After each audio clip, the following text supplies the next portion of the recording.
we're into game number 1 between these two Zerg players. It looks like nothing but Zerg getting out in the top 3 for this group. But which Zerg? Still not quite decided yet, and Ragnarok currently is in 4th. Could still maybe bump his way up to 3rd, especially if, for instance, if Solar were to lose and Ragnarok were to win. So we're getting to that part where you have to start crunching the numbers, looking at head-to-head results, looking at map scores, all that type of stuff. And ZVZ can be still a very volatile match, so it might be a more interesting number crunch than the past 2 groups. Maybe. I don't know. I don't do the number crunching, to be honest. I look at a thing and I'm like, someone's close to this other thing, so cool. Maybe they got a shot. I leave the actual logic up to you guys. In the bottom right, as the red Zerg, it is Rogue. In the top left, is the blue Zerg, it is Solar. Doing the exact same build as each other.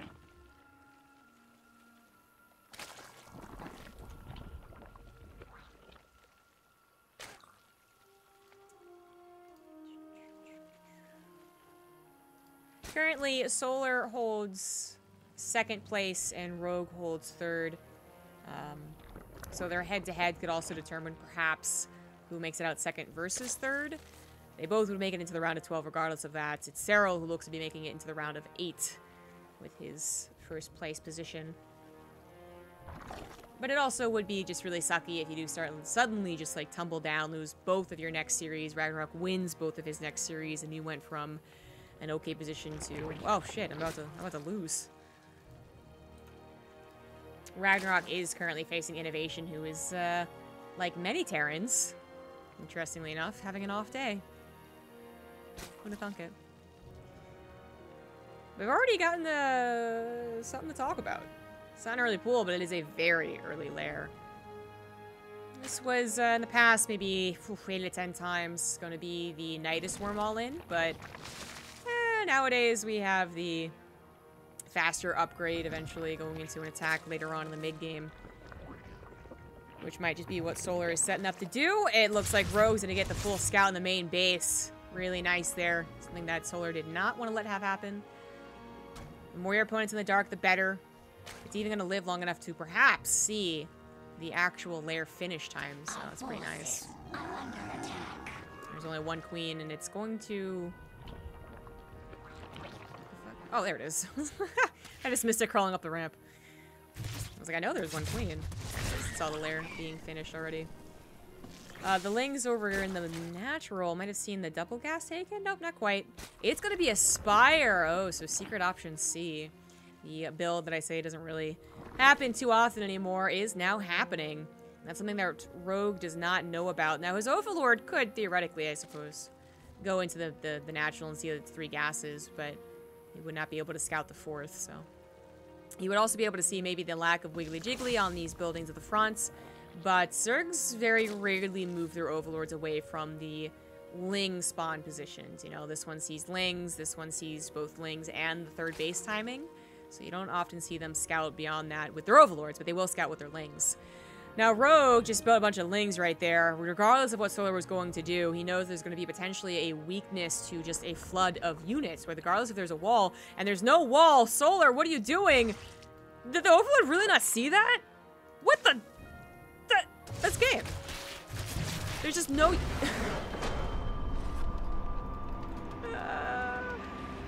Oh, well, that's happened. That happened. You know, I thought maybe I'd have, like, 20, 30 seconds longer to really hype up how close it's gonna be with all the walls coming down and the queen holding the line, and boy, was I wrong. The Overlord, I thought it was in position, but maybe it had gone a little farther forward, so it actually missed the Lings cutting the corner on the ramp. I assume that's what happened. And then he moved it, realizing his mistake, but it was already too late. That's my assumption, guys. Oof. Oof. Really fast EVZs today.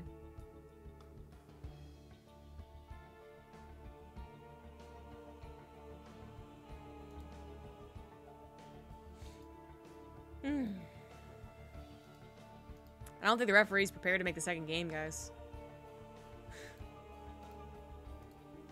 Ah, blinding.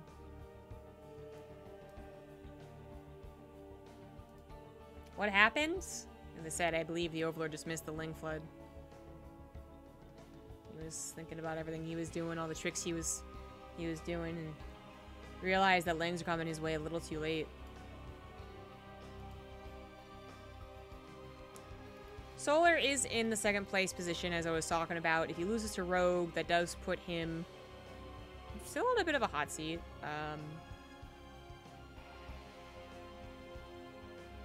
Solar already faced Ragnarok, right?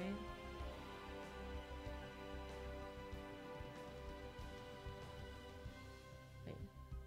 Solar vs. Rogue is happening. Why can't I find this match?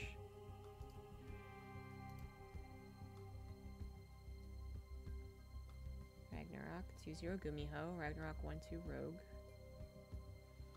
Ragnarok 2-1 by Cero. Oh, it's right there. Jesus, I'm blind. Solar vs. Rogue. No, that's Solar vs. Rogue. There it is. So that's going to be the next match. I don't know if it's going to be on this stream, though.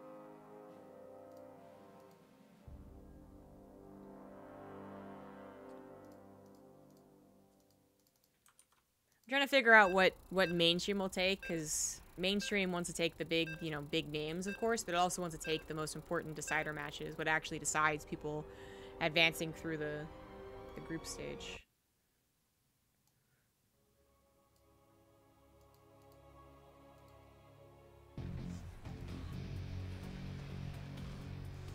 I'll figure that out later. You guys can figure it out for me, actually, please, if you would. I still think this is pretty important. It's also pretty important that Ragnarok wins the series he's currently in, which is versus Innovation. And I think it is very possible that he does. That's on the B stream, I think. In the top right, as the red Zerg, it is Rogue. In the top left, as the blue Zerg, it is Solar. Going for a bit of a risky build. Truly a risky build. And getting bopped by a simple Ling Flood. Sometimes those games happen. Solar already today was bopped by a drone pool. It was Spine Crawler. He's familiar to going down very quickly in game number 1 and then bouncing back in the next 2 games. But unlike his series versus Ragnarok, where maybe people would say Solar is supposed to be the better player, historically, better name recognition, blah, blah, blah, Rogue does not have that problem. Rogue, compared to these, look at these 2 players, while Solar is good and seems to be having a decent day today, Rogue is just what people, they think he's going to be top 4, at least. So, Rogue getting that nice and easy game number 1, kind of think he's going to take the series. And in this situation, I feel like, and again, you guys can correct me, but I feel like their head-to-head score, like the actual fact that Rogue beats Solar is going to matter more than if Rogue loses a game to Solar. But that's for later on math, I suppose.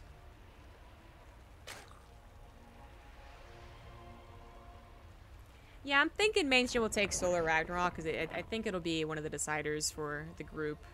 Cyril's already, especially if he wins, he's already decided to be out. Cyril's out of the group, right? Like, he's made it through. It's just a question of does he get first or not, or is he already guaranteed first? He's currently facing Gumiho on the main stage, which he probably wins. Yeah. And then his last match would be versus Innovation. Yeah. I don't see him losing those 2 series.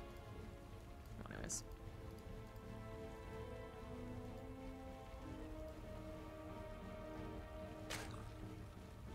So Solar might be a little less eager to go for anything risky. Just having that wall wide open, that's about as greedy as you can get. Still missing the 2nd queen. So he definitely didn't have a 3rd queen. At least I think he was. He might have built the queen in the main, but he was certainly missing a 3rd queen to wall off. You see his drone headed towards the 3rd. Sorry, he already did. His 3rd's on the way. At the same time as Rogue. If Solar skips the Roach Warren, that would be rather risky of him, but no, he doesn't. Bailing Nest for him, Bailing Nest for Rogue. In the kind of more hidden spot here. It's possible maybe that Solar reads into the lack of bailingness at the front, which he hasn't even scouted really. As meaning like it could be the case that Rogue is flooding with Lings to follow up with a Roachborn instead of a Bailing Nest. I just can't believe that the Zerg players would actually read into it that much that they would play so risky off of it. And we don't even have a huge Rogue Ling swell, just 6 on the way here, 8 now scouted by the Overlord. 1 or 2 staying at home, maybe to turn into those safety Banelings. Evolution Chamber down the way for both players, as we are not going to have too much of a Ling-Baneling scuffle. And that's that. That's the early mid-game ZVZ. I'm gonna go back into drones.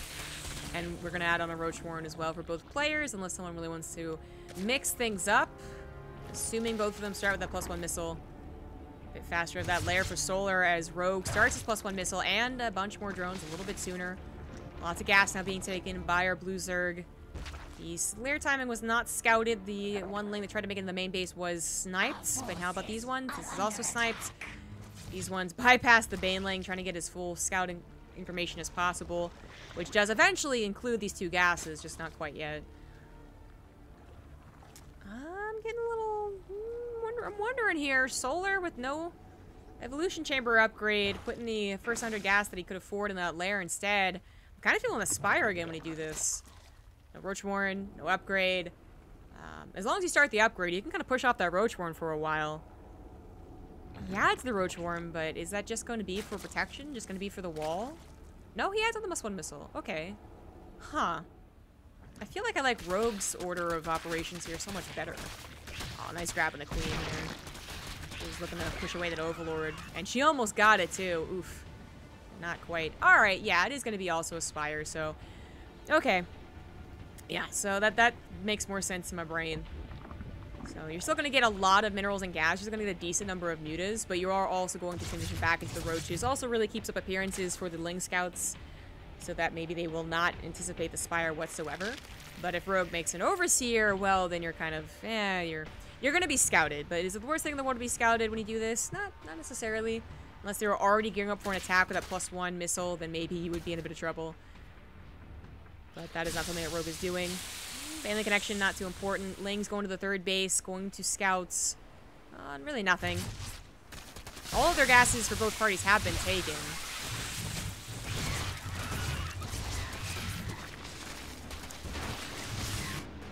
More Lings flitting across the map. Overseer, did you see that Spire? Oh, what? Is that an F2? It was an F2. Oh, everyone point at Rogue. Every Zerg player, whoever's F2 with an Overseer back in their life, feel a little bit better about yourself. It is somewhat of an important timing, because he's going to scout the main base first. He's just not going to scout at all. Did he do it again? What's going on? Okay, so the muta's going to be a complete surprise, and it's not just 8 or 9, it's actually going up to 13. The +1 missile was, in fact, canceled. Solar taking an opportunity that is... It was going to be okay to begin with. But now is even better since that scout never went down, and still not seeing them. He's going to see them now as it kills an Overseer, but that's about as good as them killing the first Overlord they find. So that could have been a much faster scout, much better preparation. I guess Rogue is actually already going into a Hydra Descent. No! So he doesn't want to go into a Hydra Descent against the mutas. He goes into Infestation Pit, adds on the Spore Crawlers. I guess it was a bit late of a reaction. Huh. The good news is Overlord speed will buy just a tiny bit more time against the mutas, I guess. But he really needs those Spore Crawlers up. He's not getting any extra Queens. He really is depending on these Spore Crawlers. And hey, they're pretty damn good, but they're not done yet. The Queens that he currently has, only 4, do come forward from their larva injecting positions and save at least one of the Spore Crawlers on the front line. And he does have other Spore Crawlers in the main base, even doubling up too. I think he saw how many mutas there were, and that, the Ling Floods as well, no Roaches on the ground, so he knows this is going to be more committed. And he might have even seen the +1 wiggling on the Spire, and I'm not sure about that. So all things point to a dedication of mutas, which you really have to take seriously. Initially, even at 13, maybe you can deal with them with Queens and a Spore Crawler, but as they grow into numbers higher than 15, as they get their upgrade finished up, you're really going to need more Spore Crawlers. You have to take this seriously. You don't want to let them snowball.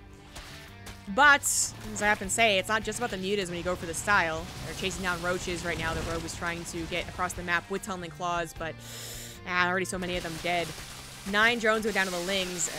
to finish my point, Lings are often what really changes how the Muta game is played. Muta versus Muta, sometimes that's the big difference. Muta versus Roach, and then sometimes it's the big difference. A Ling run by, maybe as your Mutas don't do a ton, but the Ling run by kills 10 drones, 20 drones, third base, fourth bases, that's money right there. That's good stuff. So Solar, with no indication of transferring over into Roaches, I would expect him to start centrifugal hooks to really go deep into that composition. Has he scouted the infestation pit? He did. So he does start centrifugal hooks, but this is going to be a little bit trickier than if your opponent had gone Hydras, and I suppose that's why Rogue went right into the infestation pit. Hoping the Spore Claws would buy time, and Infestors are going to be a stronger, more consistent response.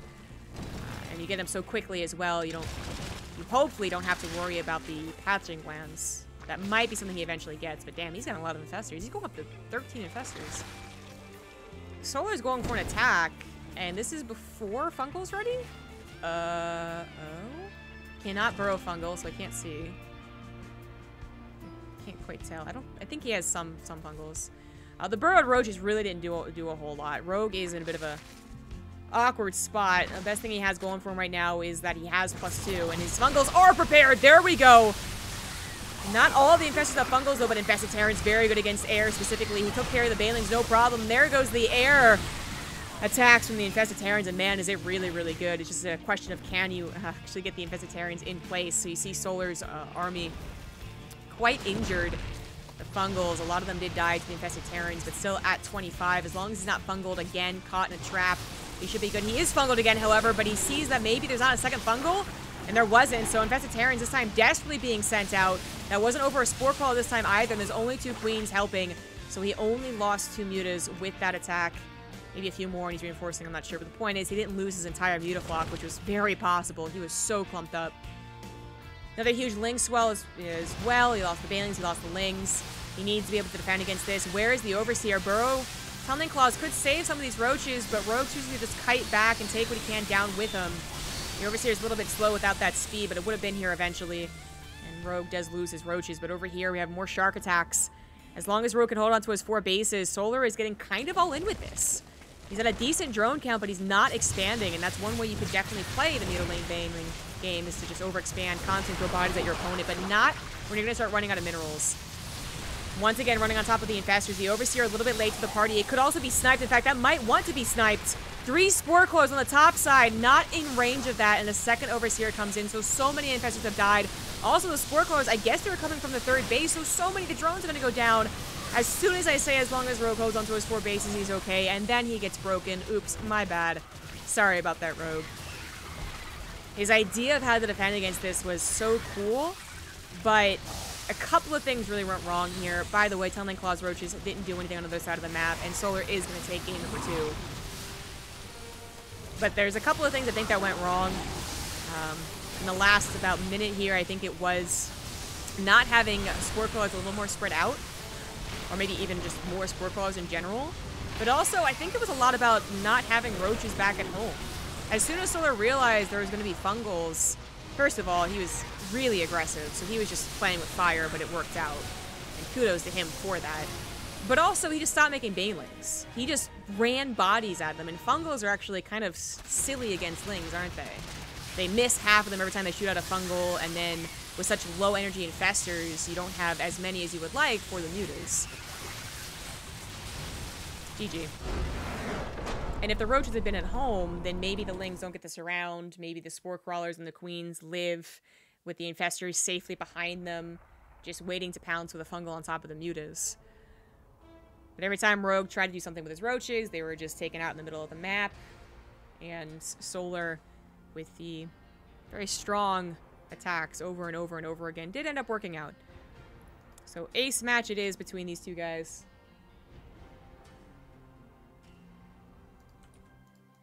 I do like my Korean ZVZ.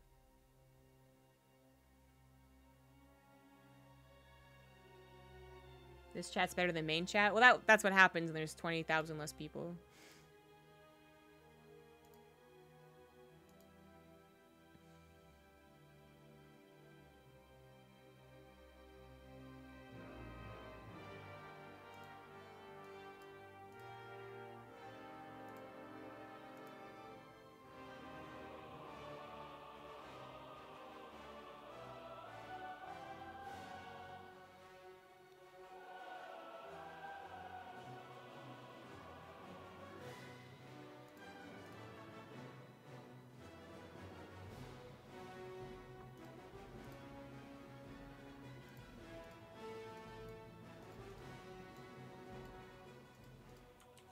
New Repugnancy will be the last map of this series. Rogue getting that kind of easy win again, number 1, but Solar getting that longer game, showcasing his good decision making.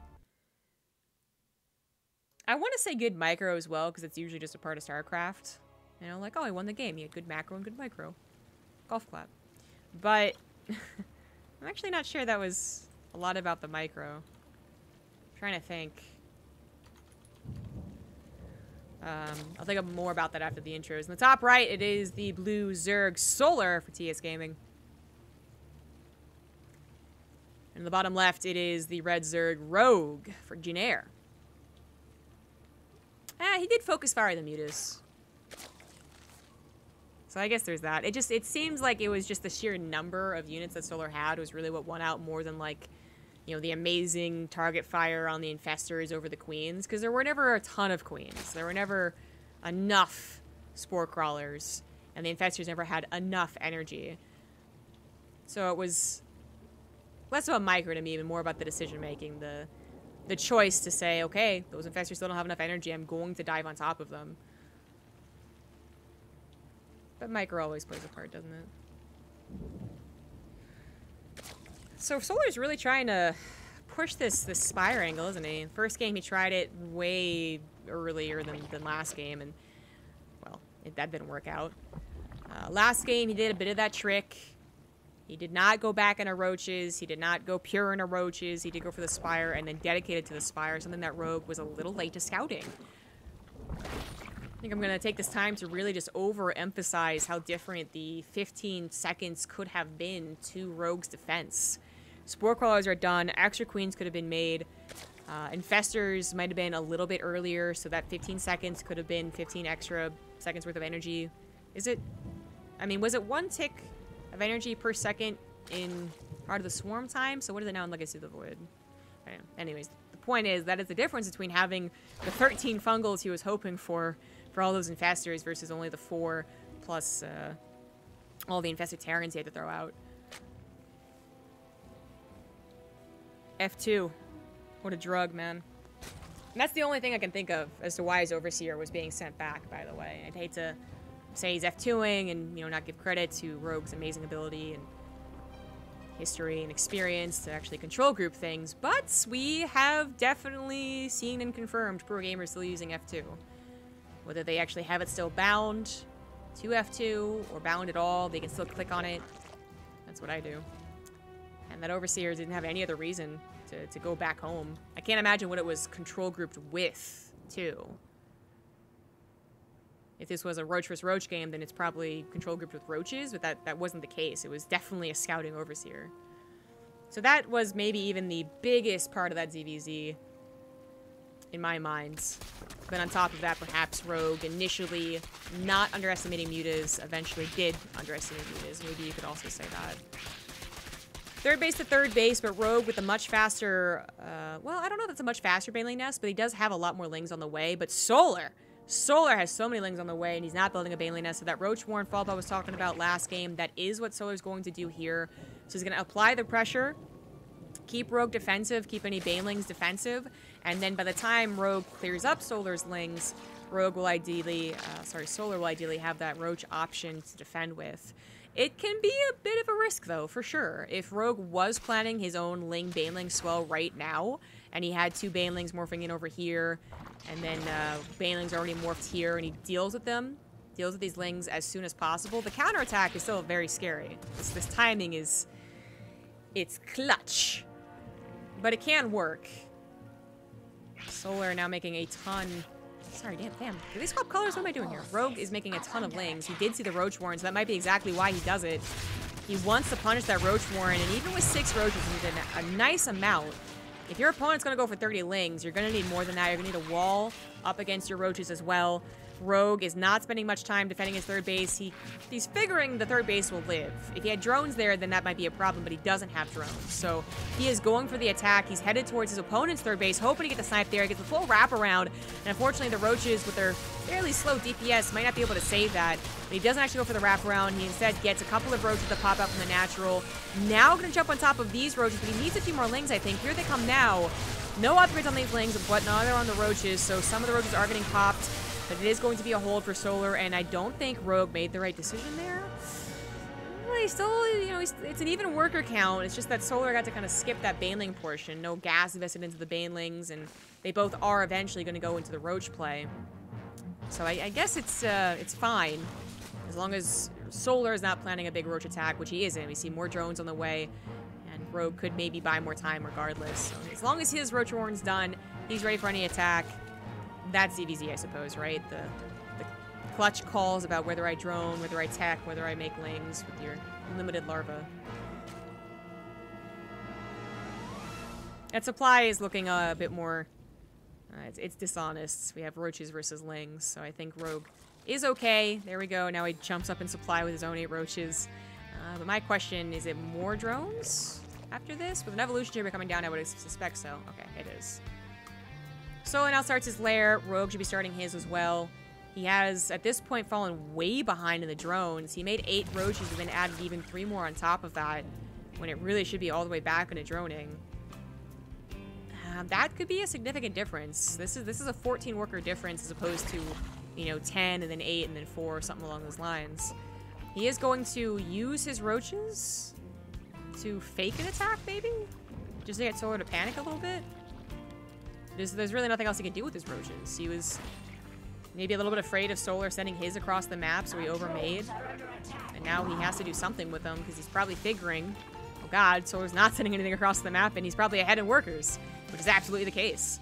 And so he's even getting more ahead in workers.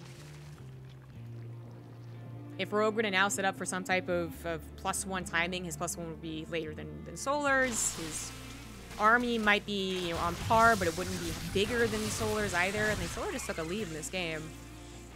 I guess Rogue's Ling Gambit really didn't work out.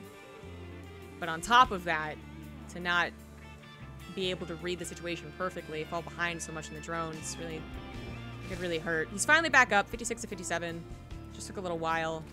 You check the income graph to see exactly what the disparity created was, and you can see it's like a minute of a lot more economy. Now, Solar might be flashbacking to his game versus, like, Cyril or something, where he had a huge 30 army supply advantage and still managed to lose, but this game has all the marks, all the check marks of go ahead and attack when your +1 and your Roach speed is done. You're going to have at least a 20 army supply lead. You're going to have an upgrade lead for, like, 20, 30 seconds. You do have to be careful about these Lings, but not that Solar knows about that. He's got 3 Overlords, which should probably be a little more spread out. And he could lose a significant number of drones, and that's probably what Rogue is hoping for. He's hoping for a defender's advantage hold with the Roaches on the high ground with good Corrosive Biles, and then getting some damage done to the right side. But Solar, anticipating something like this, does have some units, but oh, that's so many more Lings than he might have realized. The Banelings are looking for the drone line, but not going to find it. Good pull away from Solar here. That still, even though it didn't do exactly what maybe Rogue was hoping for, it still bought some time. So his own +1 is going to be done. Would have loved to have hit that drone line or something. Would have loved to have caught a little bit more off guard, but it did buy the 15, 20, whatever seconds it was. 2-1. Okay, now they're even on upgrades, but Solar still has that 30 army supply lead just about. That's where, you know, good Corrosive Biles, high ground, chokes can still go favorably for the defender, but it's also a count that maybe you can actually push in. And in fact, Rogue, trying to go for a wraparound of his own to catch maybe more Ravagers, got a little out of position instead. It would have been an amazing opportunity if there were more Roaches for Rogue, perhaps, but instead, it just adds on to his already large army deficit, and Solar just totally slam dunks that Roach fight. GG. Solar takes game number 3, and keeps his spot in 2nd place. I think he's pretty secure there at this point. Innovation is now officially out of the group. And Gumiho probably not doing so hot versus Cyril, if I had to guess. Yeah, it's a long macro game, but that's still, I feel like Cyril's gonna win that one.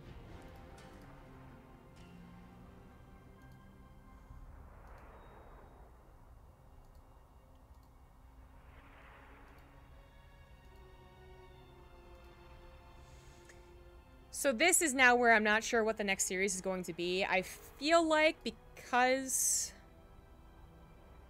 Well,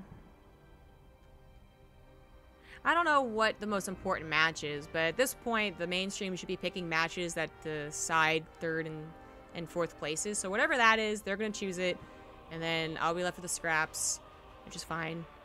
But that doesn't mean we're going to be waiting for all the other matches to finish. Thanks for watching, everyone, and I'll see you with the next series whenever we get it.